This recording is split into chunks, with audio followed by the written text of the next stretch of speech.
상당히 오늘 복음은 성경의 경고라고 할 수 있습니다. 여러분 경고 받으면 어때요? 벌금을 내야 되죠? 네. 오늘 복음은 특별히 이분법적으로 묘사가 되어 있어요. 사실은 흑백 논리는 좋은 것이 아닌데 오늘 복음, 루카복음의 이 가치는 두 가지가 잘 대조가 됩니다. 부자와 라자로. 여기서 부자는 이 현세에서 아주 부유하게 살았어요. 하지만 오늘 복음에서 보게 되면 자주색 옷과 고운 아마포 옷을 입고 날마다 즐겁고 호화롭게 살았다. 오늘 제1독서에서 아모스 예언자가 말하는 것하고 똑같습니다. 오늘 아모스 예언자도 아주 강력하게 말해요. 불행하여라. 누가 불행할까요? 상하 침상 위에 자리 잡고 안락의자에 비스듬히 누워 양떼에서 고른 어린 양을 잡아먹고 우리에서 가려낸 송아지를 잡아먹는다. 좀 심한 정도를 말하고 있어요.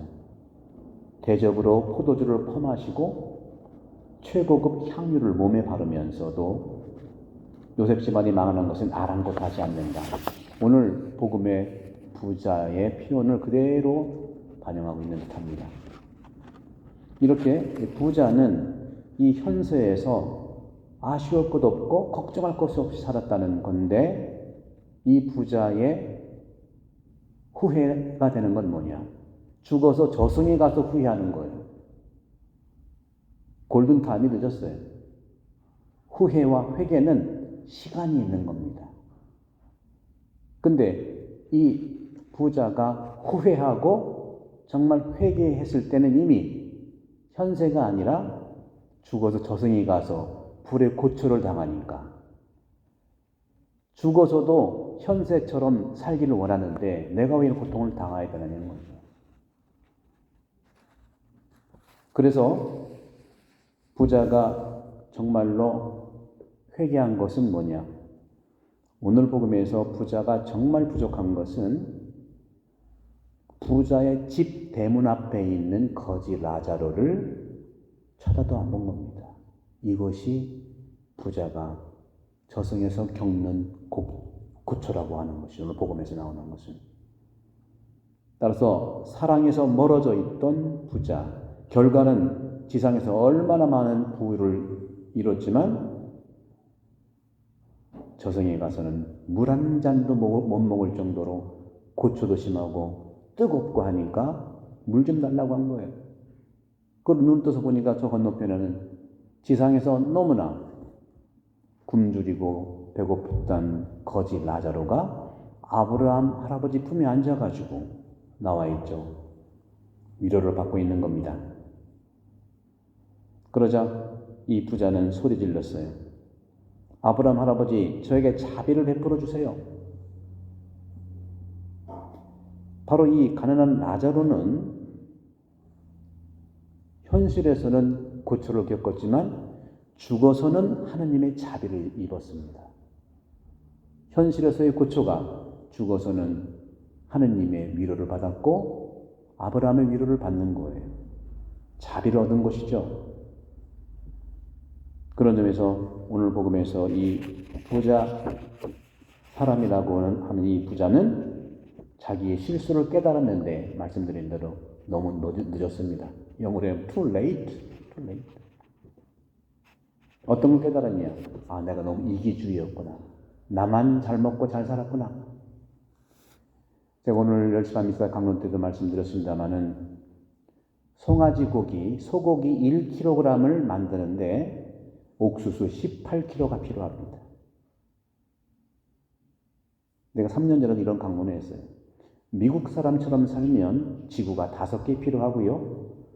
호주 사람처럼 살면 지구가 4개 반 필요해요. 거기서 거기입니다. 그 외에 많은 빈국들은 오늘 부자와 달리 라자로처럼 살아가는 것이 대부분이거든요. 그럼 오늘 우리 복음은 무엇을 우리에게 얘기하는 거냐? 바로 깨닫는 것, 이 이기주의 삶을 너무 늦게 부자처럼 후회하지 말라는 것이죠.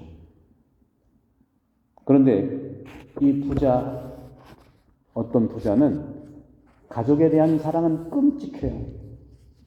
자기가 너무 고초가 심하니까 라자로를 다시 자기 집에 보내달라는 거예요. 왜? 정신 차려가지고 자기 같은 고통을 안 당했으면 좋겠다는 거예요. 그때 오늘 복음 하느님의 말씀은 아주 정확하게 얘기합니다. 뭐라고 말씀하셨을까요? 5 형제가 있는데 보내달라고 하니까 아브라함이 그들에게는 모세와 예언자들이 있으니 그들의 말을 들어야 한다. 그러니까 안 됩니다. 우리 가족들은요, 죽었던 사람이 다시 살아난 라자로가 가야만 회개합니다. 충분히 이해해요. 우리는 보는 신앙이기 때문에 그래요.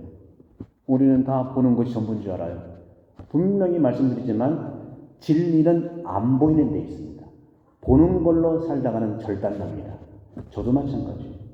우리 성당도 그래요. 우리 성당이 정말 발전되려면 보는 것에서 멈추시고 안 보이는 것을 봐야 됩니다. 그게 뭘까요? 분명히 제시해 줬어요. 오늘 제2 독서에서도 바오로 사도께서는 이렇게 말씀하십니다.